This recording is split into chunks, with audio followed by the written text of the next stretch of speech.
Department of Justice opened a federal civil rights investigation into this weekend violence in Charlottesville.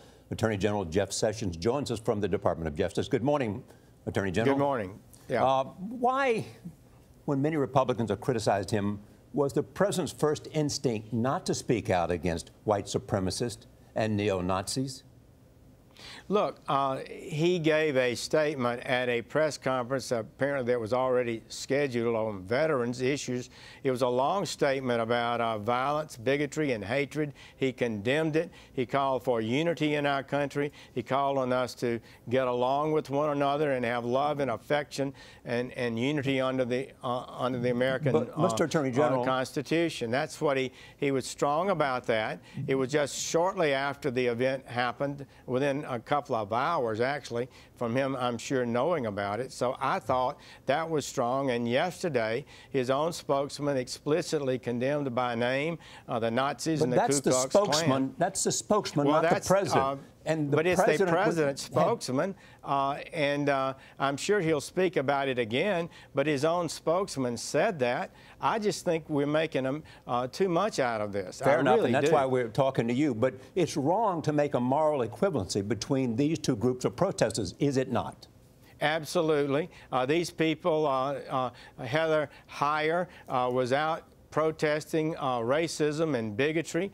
She has a right to do that. That this individual had no right to drive a car into them and kill people, and killing her and injuring others, some of them very seriously. This is absolutely unacceptable. It cannot be countenanced. The president has directed us to get after it. Our FBI people are working on it assiduously. Our United States attorneys and civil rights divisions are focused on it.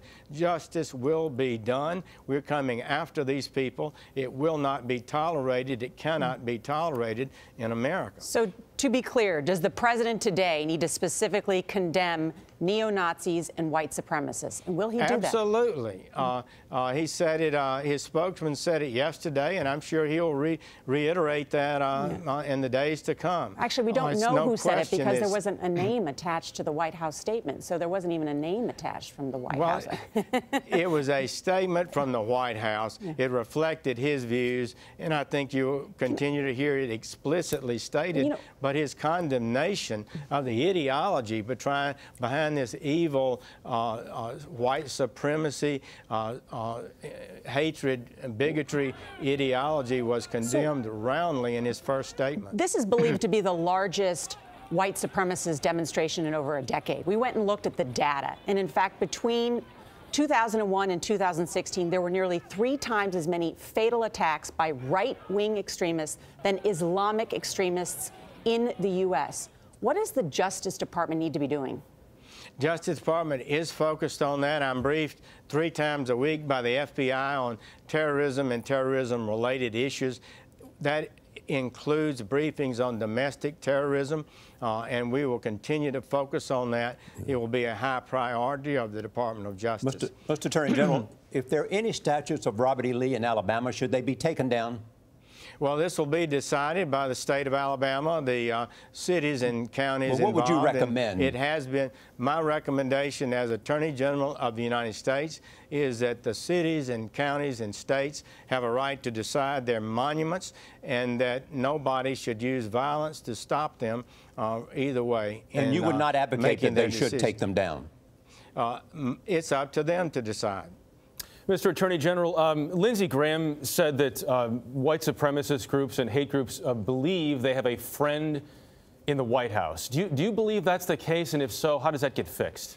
I don't believe that's the case, and the directions I've gotten from the White House is what I believe, and it's what I believe, is that we will not tolerate this kind of hatred and violence. We will not allow these extremist groups to obtain credibility. Morally, legally, they're unjustified in their actions and approach to American democracy. It cannot be countenanced. Mr. Attorney General, let me ask you about your relationship with President Trump. About 2 weeks ago, he tweeted he called you beleaguered and very weak. How would you characterize your relationship today?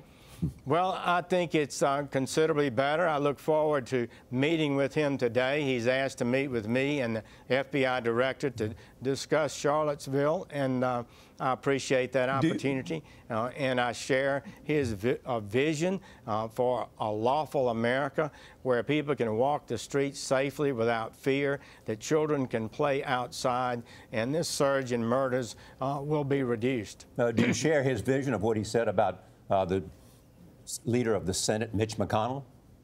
Well, Mitch McConnell is got a tough job. It's a hard job.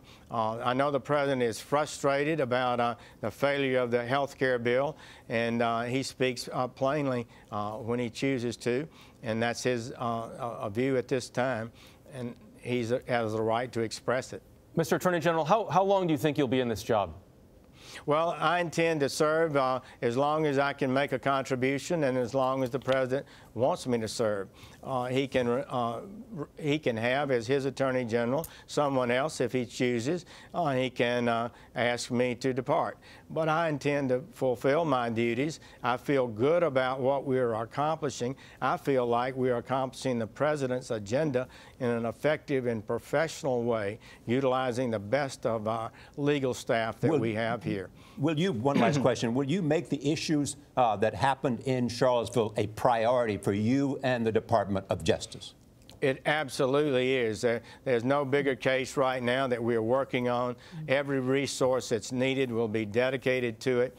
We're going to study what happened in Charlottesville, see if we can do better in the future, and I'll be asking that we do that kind of thing today, as a matter of fact. And we'll have our top people in Charlottesville, too. Thank you so much. Mr. Attorney General, thank you so much for your time. Thank you.